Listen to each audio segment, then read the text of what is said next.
नमस्कार। बायजूस आईएएस हिंदी में आपका स्वागत है। प्रस्तुत है दैनिक समाचार विश्लेषण। सत्र को प्रारंभ करने से पहले एक महत्वपूर्ण उद्घोषणा। बायजूस आईएएस के द्वारा आईएएस 2022 की तैयारी करने वाले विद्यार्थियों के लिए एक निःशुल्क ऑनलाइन कार्यशाला को आयोजित किया जा रहा है। यह कार्यशाला कल यानी 13 जून को सुबह 11 बजे आयोजित की जाएगी। जो भी विद्यार्थी 2022 की आईएएस परीक्षा की तैयारी के संदर्भ में अपनी रणनीति को एक बेहतर रूप से तैयार करना चाहते हैं, वह इस कार्यशाला में शामिल हो सकते हैं। इसके लिए आपको डिस्क्रिप्शन बॉक्स में दिए गए लिंक पर क्लिक करना होगा और खुद को रजिस्टर करा के आप इस कार्यशाला में कल शामिल हो सकते हैं। सत्र के विषय आपके समक्ष हैं। आज सबसे पहले हम चर्चा करेंगे इस्लामिक स्टेट चरमपंथियों की भारत वापसी और भारत में पाकिस्तानी प्रवासियों की दुर्दशा पर। फिर हम बात करेंगे कोविड-19 से हुई मृत्यु की गणना और कोविड-19 और आउट ऑफ स्कूल बच्चों के बारे में। तत्पश्चात हम चर्चा करेंगे चीन श्रीलंका संबंध की। सत्र के अंत में हम मुख्य परीक्षा अभ्यास प्रश्न को देखेंगे और उससे संबंधित उत्तर संरचना भी हम आपको प्रदान करेंगे। तो चलिए शुरू करते हैं। सबसे पहला आलेख आपके समक्ष है। यह है पेज नंबर 1 और पेज नंबर 8 से लिया गया है और इसका संबंध जीएस पेपर 3 में आंतरिक सुरक्षा से है। यह जो आलेख है वह केंद्रित है इस्लामिक स्टेट चरमपंथियों की भारत वापसी पर। इस्लामिक स्टेट भारत में फिर से चर्चा में आ गया है क्योंकि इस्लामिक स्टेट से संबंधित 4 भारतीय महिलाएं अफगानिस्तान की जेल में हैं।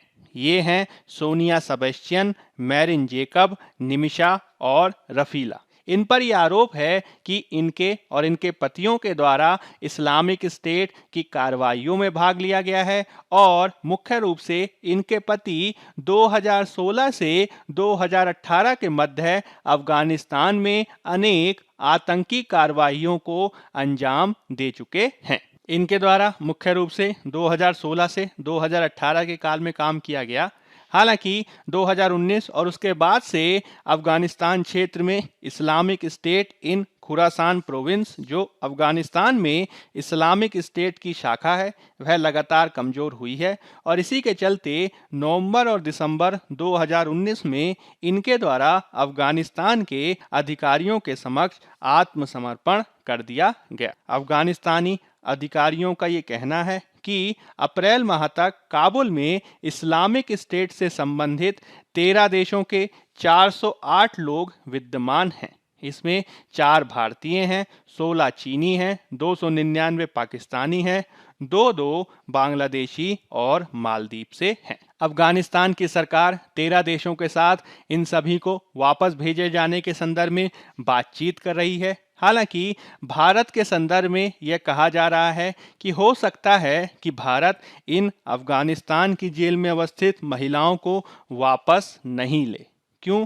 क्योंकि भारत इसके संदर्भ में अत्यंत सावधानी से नीति को अपना रहा है और भारत का ये मानना है कि महिलाएं इतनी अधिक चरमपंथी हो चुकी हैं कि उनको भारत लाए जाने की स्थिति में इस्लामिक स्टेट का भारत पे भी प्रभाव बढ़ सकता है।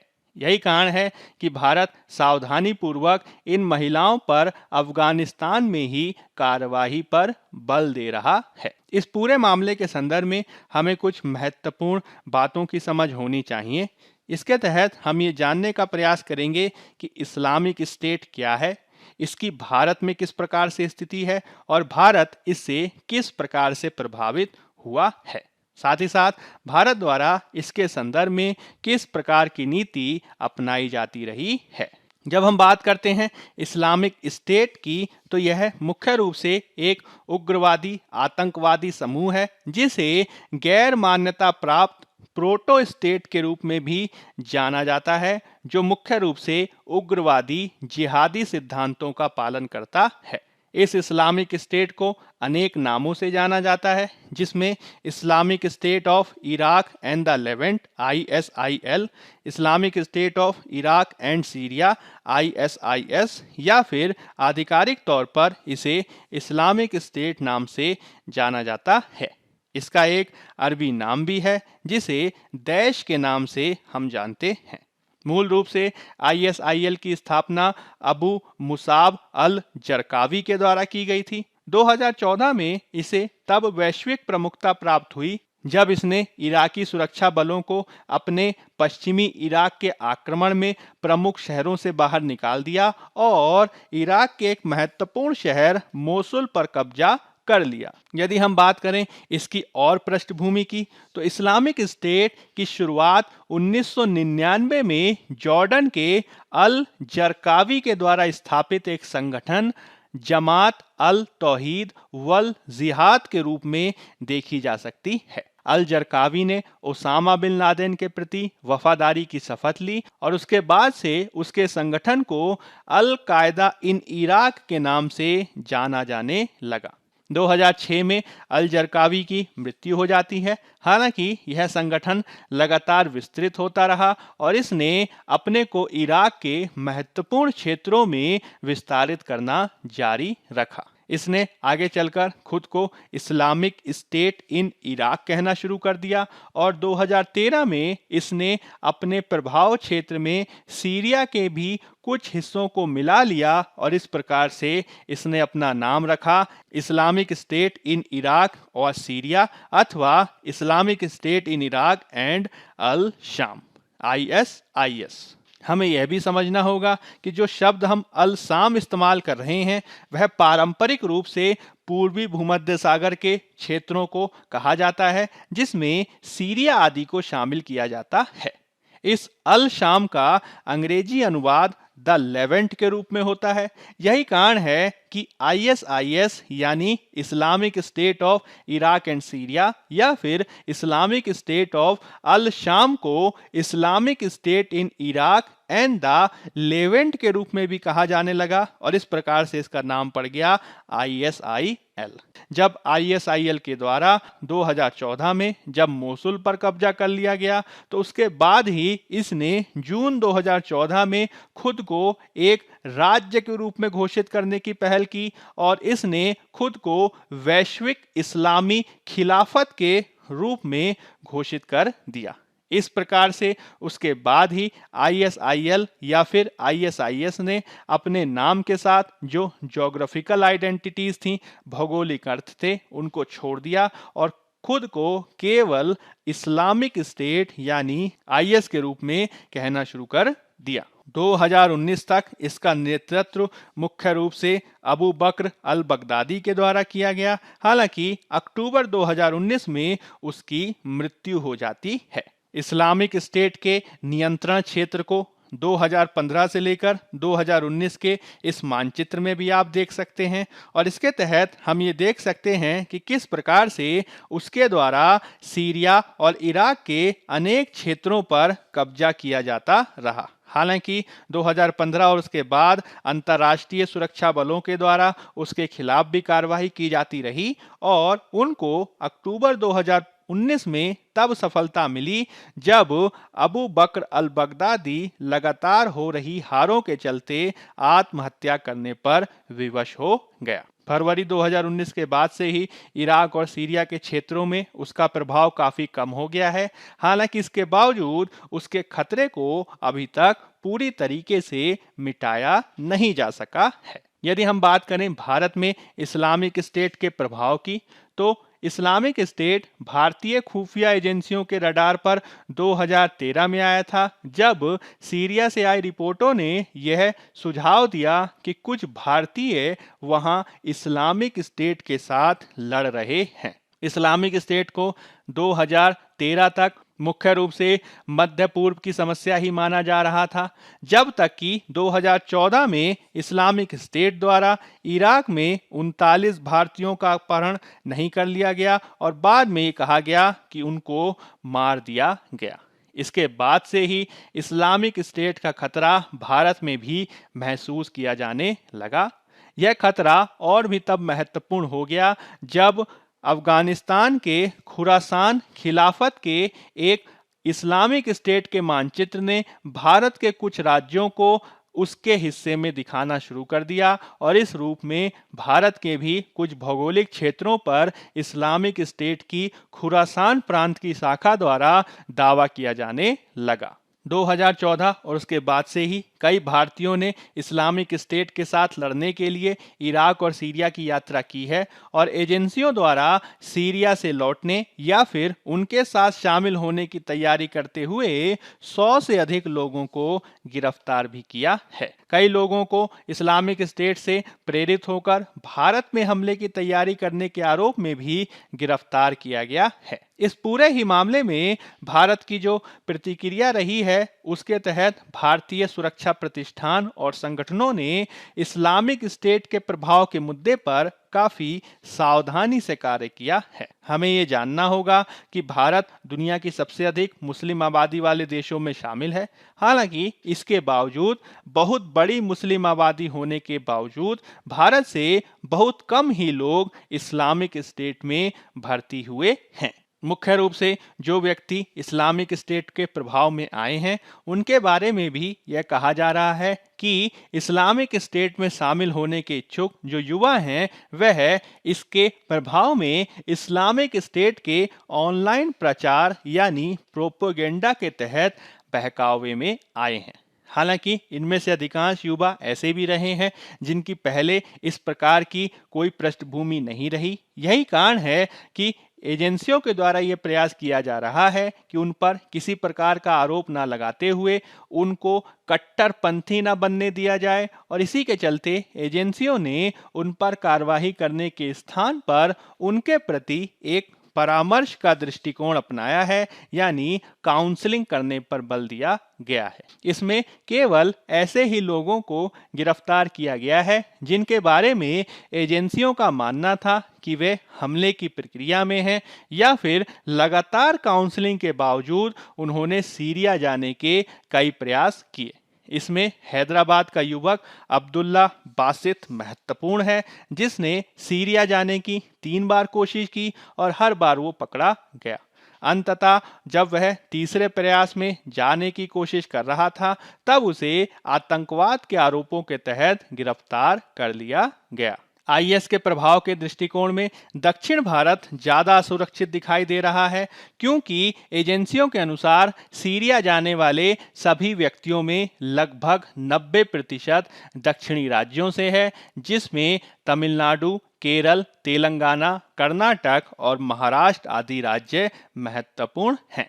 इसमें केरल का भी नाम महत्वपूर्ण रूप से सामने आता रहा है और केरल के अधिकांश लोग जो इस्लामिक स्टेट में शामिल हुए हैं वे या तो खाड़ी देशों में काम कर रहे थे या फिर वे ऑनलाइन आदि माध्यमों से इस्लामिक स्टेट की चरम विचारधारा से पहले ही प्रभावित हो गए थे। हालांकि दक्षिण भारत के साथ ही उत्तर भारत में भी जम्मू कश्मीर, मध्य प्रदेश और उत्तर प्रदेश जैसे राज्यों में भी युवाओं पर आईएस का प्रभाव देखा गया है। हालांकि ओवरऑल ये कहा जा सकता है कि आईएस को भारतीय मुसलमानों का इतना ज़्यादा समर्थन नहीं मिला है, क्योंकि दुनिया की दूसरी सबसे बड़ी मुस्लिम आबादी वाले देश के लिए आईएस समर्थक व्यक्तियों की भारत की हिस्सेदारी काफ़ी कम है। सुरक्षा एजेंसियों के अनुसार भारत के लिए जो सबसे बड़ा खतरा है वो लोन वुल्फ अटैक है।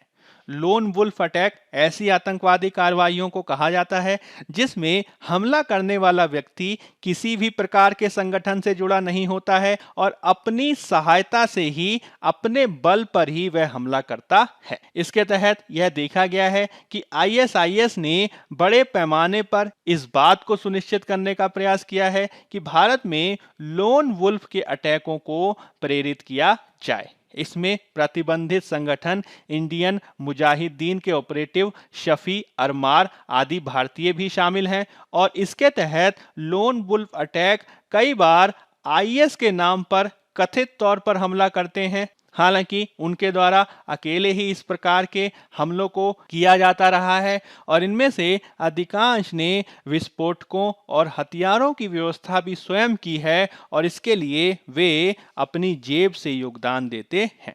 यानी इस्लामिक स्टेट यदि प्रत्यक्ष रूप से भारत पर हमला करने में सक्षम नहीं है तो वह लोन वुल्फ अटैक के माध्यम से अपनी विचारधारा से लोगों को प्रभावित करते हुए वह उनके माध्यम से भारत में हमला करवा सकता है, जो एक बहुत बड़ा खतरा साबित हो सकता है। भारत को यदि इसको रोकना है तो इस बात को सुनिश्चित करना होगा कि भले ही इस्लामिक स्टेट से प्रभावित लोगों की गिरफ्तारियां कम हुई हों, भले ही भारत में इससे संबंधित लोगों की संख्या भी कम हो, लेकिन फिर भी हमें यह कोशिश बनाए रखनी होगी कि यह न्यून संख्या एक निश्चित अनुपात से बाहर नहीं जानी चाहिए।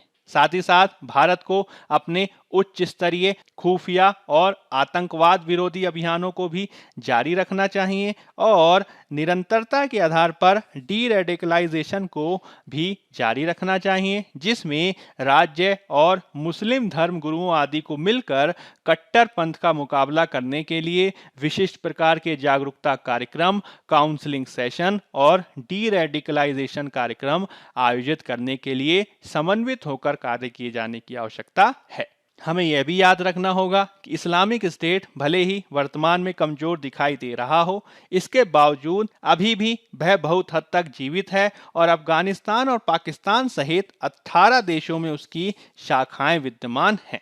साथ ही साथ हमें यह भी ध्यान में रखना होगा कि भारत में पाकिस्तान की भूमिका के चलते आतंकवाद हमेशा ही खतरा बना रहेगा, अतः इसको काउंटर करने के लिए हमें धर्मनिरपेक्षता, सहिष्णुता और लोकतांत्रिक भावना के आधार पर कार्य करने की आवश्यकता है।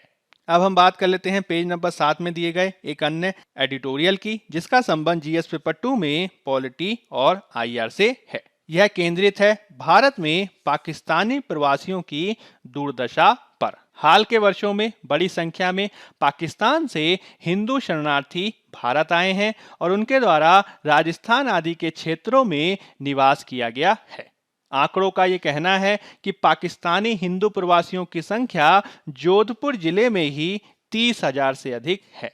उनके द्वारा लंबे समय से नागरिकता के लिए प्रयास किया जाता रहा है। हालांकि इसमें अनेक ऐसी समस्याएं हैं जिसे हमें ध्यान में रखना होगा।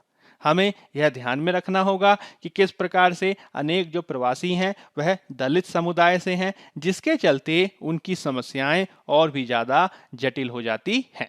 विशेषज्ञों का ये कहना है कि 1947 में भारत और पाकिस्तान के बीच देश विभाजन के बाद से ही विविध चरणों में पाकिस्तान से हिंदुओं का आगमन हुआ है, जिसमें विभाजन के तुरंत बाद बड़ी संख्या में हिंदू भारत आए।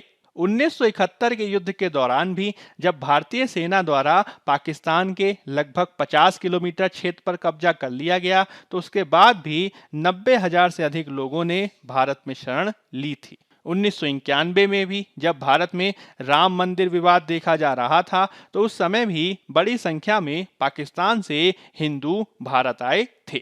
इसके अलावा 1996 में जब तालिबान के द्वारा अफगानिस्तान पर कब्जा कर लिया गया, तो उसके बाद भी बड़ी संख्या में हिंदुओं का उत्पीड़न देखा गया, जिससे उनके भारत आने की संभावनाएं काफी बढ़ी।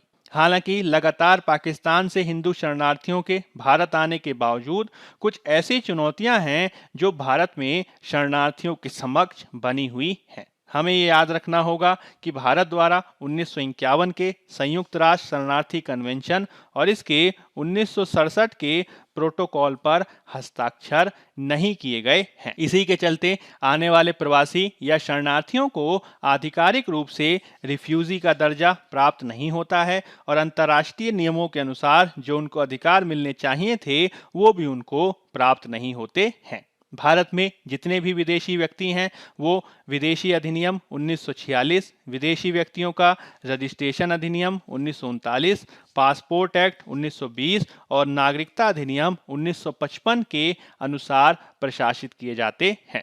इसके तहत यदि किसी व्यक्ति को भारत की नागरिकता लेनी है तो उसके संदर्भ में भी अनेक नियम विनियमों का पालन करना होता है और उसे एक निश्चित वर्ष तक भारत में रहना होता है, जिसकी अवधि 11 वर्ष तक है। नियमों की इसी जटिलता के चलते विशेष रूप से जो कम पढ़े लिखे और दलित वर्गों से आने वाले लोग हैं वो काफी समस्याओं का सामना कर रहे हैं। यह भी देखा जा रहा है कि जो पाकिस्तान की नागरिकता छोड़ते हैं उनसे पाकिस्तान के दूतावास द्वारा अत्यधिक फीस ली जाती है, जिसे चुकाना अनेक लोगों के लिए कठिन साबित हो जाता है। जो प्रवासियों के बच्चे हैं उनके समक्ष भी शिक्षा का संकट विद्यमान है, क्योंकि उनकी मातृभाषा उर्दू अथवा सिंधी रही है, जो भारत में शिक्षा के माध्यम के रूप में अधिक इस्तेमाल नहीं की जाती है। भारत सरकार के द्वारा नागरिकता संशोधन अधिनियम 2019 यानी CAA के माध्यम से पाकिस्तान, अफगानिस्तान आदि के गैर मुस्लिम शरणार्थियों को नागरिकता दिए जाने के लिए कानून बनाया गया था। हालांकि इसमें धर्म आधारित भेदभाव के चलते मामला सुप्रीम कोर्ट में चला गया है, जिससे शरणार्थियों की चुनौतियां और भी ज्यादा बढ़ गई हैं। 2019 और उसके बाद कोरोना महामारी के चलते तो यह स्थिति और भी ज्यादा विकट हो गई है, क्योंकि कोविन प्लेटफॉर्म और अन्य प्रकार के नियमों के चलते प्रवासियों को कोविड-19 का टीका लगाने के लिए उनके पास आधार कार्ड होना चाहिए, जो कि उनके पास नहीं है, और इसके चलते उनकी स्थिति और भी ज्यादा सुभेद्य हो गई है। यही कारण है कि हमें इसके संदर्भ में कुछ निश्चित रूप से प्रयासों को किए जाने की आवश्यकता है, जैसे कि हमें प्रवासियों की समस्याओं को समझते हुए संवेदनशीलता के आधार पर कार्य करना होगा। भारत द्वारा मेरिट के आधार पर उत्पीड़ित शरणार्थियों को उनके धर्म की बाधा के बगैर नागरिकता दिए जाने पर विचार करना होगा, और साथ ही साथ भारत द्वारा 1951 और 67 के कन्वेंशन और प्रोटोकॉल को भी अपनाने के लिए प्रयासों को आरंभ कर देना चाहिए। साथ ही साथ भारत दक्षिण एशिया में चूंकि सबसे ज्यादा विकसित और बड़े देश के रूप में विद्यमान है, अतः भारत को भी नागरिकता से संबंधित प्रावधानों को और ज्यादा पारदर्शी बनाने के लिए कार्यवाही किए जाने की आवश्यकता है। अब हम बात कर लेते हैं पेज नंबर 6 में दिए गए एक अन्य एडिटोरियल की, जिसका संबंध जीएस पेपर 2 में स्वास्थ्य से है। यह केंद्रित है कोविड-19 से हुई मृत्यु की गणना पर। वर्तमान में कोविड-19 का प्रभाव अत्यंत जटिल रूप में देखा जा रहा है। इसके चलते पूरी दुनिया में 37 लाख से अधिक मृत्यु देखी गई है, और भारत में भी इसके चलते 3,63,000 से अधिक मृत्यु देखी गई है। हालांकि विशेषज्ञों का ये कहना है कि ये जो मृत्यु का आंकड़ा है वो इससे कई गुना अधिक हो सकता है। यही कारण है कि इसके संदर्भ में विश्व स्वास्थ्य संगठन के द्वारा जनवरी 2021 के बाद से यूरोप और अमेरिकी महाद्वीप में मृत्यु के वास्तविक आंकड़ों की गणना के लिए प्रयासों को आरंभ किया गया, क्योंकि अमेरिका और यूरोप में भी अनुमान लगाए जा रहे हैं कि विकसित राष्ट्रों में मृत्यु का वास्तविक आंकड़ा दिए गए आंकड़े से 1.6 गुना अधिक हो सकता है। यही कारण है कि विशेषज्ञों का कहना है कि भारत में तो मृत्यु का आंकड़ा इससे भी 10 गुना तक हो सकता है, जिसके लिए हमें कई नवीन प्रयासों को करना होगा। विशेष रूप से यह मुद्दा तब चर्चा में आया जब बिहार राज्य में कई अधिक गुना में मृत्यु के आंकड़ों को देखा गया, जो इस बात को दर्शाते हैं कि किस प्रकार से भारत में मृत्यु के आंकड़ों को अंडर वैल्यूएशन किया गया है और इनकी वास्तविक गणना नहीं की गई है। इसके लिए हमें मुख्य रूप से जो भारत में मृत्यु आदि के आंकड़ों का आकलन करने वाली संस्थाएं और रिपोर्ट्स हैं उनको ध्यान में रखना होगा, जैसे कि हम इसके संदर्भ में सिविल रजिस्ट्रेशन सिस्टम रिपोर्ट को ध्यान में रख सकते हैं, जिसके द्वारा भारत में जन्म दर, मृत्यु दर के आंकड़ों को गणित किया जाता है। इसके तहत हम सामान्य मृत्यु के आंकड़ों में हुई अतिरिक्त मृत्यु के आंकड़ों को गणित किए जाने के लिए कार्य कर सकते हैं। इसके तहत यह किया जा सकता है कि सिविल रजिस्ट्रेशन सिस्टम रिपोर्ट के अनुसार जो सामान्य मृत्यु दर के आंकड़े हैं उनका मिलान भूतकाल में हुई मृत्यु दर के आंकड़ों से किया जाए, और उसमें किसी भी प्रकार की असामान्य बढ़ोतरी देखी जाती है तो उसे कोविड-19 मृत्यु के आंकड़ों के रूप में देखा जा सकता है। किसी भी देश में जब हम जन्म दर की बात करते हैं और मृत्यु दर की बात करते हैं तो वह एक सामान्य अनुपात में होती है। उस सामान्य अनुपात के आधार पर हम एक बेस लाइन बना सकते हैं, और इस बेस लाइन के आधार पर पिछले 10 से 20 वर्षों में हुई मृत्युओं का एक सामान्य अनुपात ज्ञात कर सकते हैं। फिर उसके बाद हम कोरोना काल में हुई मृत्युओं से इस बेस लाइन आंकड़े की तुलना कर सकते हैं, और यदि इन दोनों आंकड़ों में किसी प्रकार की असामान्यता देखी जाती है तो वह निश्चित ही कोविड-19 से हुई मृत्यु को दर्शा सकता है। लेकिन यह एक ऐसा तकनीकी जटिल कार्य है जिसको किए जाने के संदर्भ में हमें न केवल जनगणना अधिकारियों की भूमिका को बढ़ाना होगा और साथ ही साथ राज्य स्तर पर कार्य करने वाले राज्य रजिस्ट्रार और स्थानीय स्तर पर कार्य करने वाले नगर पालिका अधिकारियों को भी विश्वास में लेकर कार्य करना होगा। तभी हम मानक मृत्यु के आंकड़ों के साथ सामने आ पाएंगे। अब हम बात कर लेते हैं पेज नंबर 10 में दिए गए एक आलेख की, जिसका संबंध जीएस पेपर 2 में गवर्नेंस से है। यह केंद्रित है कोविड-19 और आउट ऑफ स्कूल बच्चों पर। कोविड-19 का प्रभाव बच्चों की शिक्षा पर भी सर्वाधिक नकारात्मक रूप में देखा गया है और इसके तहत भारत सरकार द्वारा जो सर्व शिक्षा अभियान को प्रारंभ किया गया है उस पर भी काफी नकारात्मक प्रभाव पड़ा है। यही कारण है कि अब भारत के द्वारा सर्व शिक्षा अभियान के तहत 18 वर्ष की आयु तक के बच्चों को अनिवार्य शिक्षा दिए जाने का प्रयास किए जाने के संदर्भ में जो बच्चे कोरोना के चलते आउट ऑफ स्कूल रह गए हैं, इसके लिए एक नवीन प्रयास को किया गया है। इस नवीन प्रयास के तहत शिक्षा मंत्रालय द्वारा आउट ऑफ स्कूल बच्चों के लिए एक ऑनलाइन मॉड्यूल को शुरू किए जाने की बात की गई है, जिसके तहत 6 से 14 आयु वर्ग के साथ ही 16 से 18 आयु वर्ग के बच्चों को भी शिक्षित किए जाने का प्रस्ताव रखा गया है। इसके तहत केंद्र सरकार के द्वारा राज्य सरकारों के साथ मिलकर सबसे पहले जो स्कूल से बाहर बच्चे हैं यानी आउट ऑफ स्कूल बच्चे हैं, उनकी गणना ब्लॉक लेवल पर की जाएगी और गणना के पश्चात बच्चों की शिक्षा के लिए ऑनलाइन प्रावधान किए जाएंगे। इसके तहत बच्चों की शिक्षा के लिए स्पेशल ट्रेनिंग स्कूलों को भी बनाया जाना प्रस्तावित किया गया है और 16 से 18 आयु वर्ग के बच्चों को बेहतर शिक्षा दिए जाने के लिए उन्हें वित्तीय सहायता भी दिए जाने का प्रावधान है। बच्चों को स्कूली शिक्षा के संदर्भ में इन वर्षों में जो शिक्षा की हानि हुई है, इसकी भरपाई के लिए उन्हें ब्रिज कोर्स भी प्रदान किया जाएगा ताकि उनकी शिक्षा को जारी रखा जा सके। इस पूरे ऑनलाइन मॉड्यूल में न केवल इस बात पर ध्यान दिया जाएगा कि हम आउट ऑफ स्कूल बच्चों को वापस स्कूल में ला सकें, साथ ही साथ सर्व शिक्षा अभियान के माध्यम से जो हम सार्वत्रिक पहुंच यानी यूनिवर्सैलिटी की बात करते हैं, जो हम गुणवत्ता और समता की बात करते हैं, उन तीनों को ही लागू करने का प्रयास किया जा रहा है इस प्रकार के नवीन प्रयास के माध्यम से। अब हम बात कर लेते हैं पेज नंबर 13 में दिए गए एक अन्य आलेख की, जिसका संबंध जीएस पेपर 2 में आईआर से है। यह केंद्रित है चीन श्रीलंका संबंध पर। हाल ही में श्रीलंका के पोलोन्नरुवा क्षेत्र में चीन की सहायता से $60 मिलियन की लागत से एक अस्पताल पूरा किया गया है। इस अस्पताल के माध्यम से किडनी से संबंधित बीमारियों का इलाज कर पाने में काफी सफलता प्राप्त होगी। हाल के वर्षों में चीन और श्रीलंका के मध्य जो संबंध हैं वो काफी मजबूत हुए हैं और विशेष रूप से कोविड-19 के काल के बाद तो चीन के द्वारा ऋण आदि के रूप में श्रीलंका को $2 बिलियन से अधिक की सहायता दी गई है। चीन द्वारा पिछले साल अक्टूबर में ही $90 मिलियन से अधिक का अनुदान भी स्वीकृत किया गया और इसको श्रीलंका को वापस नहीं लौटाना है। भारत भी लगातार इसके संदर्भ में प्रयास कर रहा है और भारत द्वारा जाफना में $11.5 मिलियन की सहायता से जाफना सांस्कृतिक सेंटर बनाया गया है।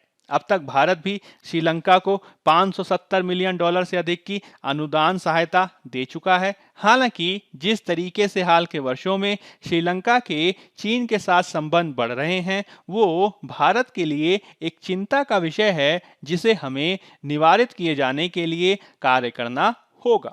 अब हम बात कर लेते हैं मुख्य परीक्षा अभ्यास प्रश्न की। पहला प्रश्न है, आईएसआईएस से लौटे व्यक्ति भारत के लिए समस्या खड़ी कर सकते हैं। इस संबंध में भारत की नीति का परीक्षण करें। 15 अंक 250 शब्द। दूसरा प्रश्न है, सैकड़ों पाकिस्तानी अल्पसंख्यक जो सुरक्षा और नागरिकता की तलाश में भारत आ गए हैं, वे नियम और विनियमों के चक्रव्यूह में फंस गए हैं जिन्होंने उन्हें वर्षों तक राज्य विहीन बना दिया है। चर्चा करें।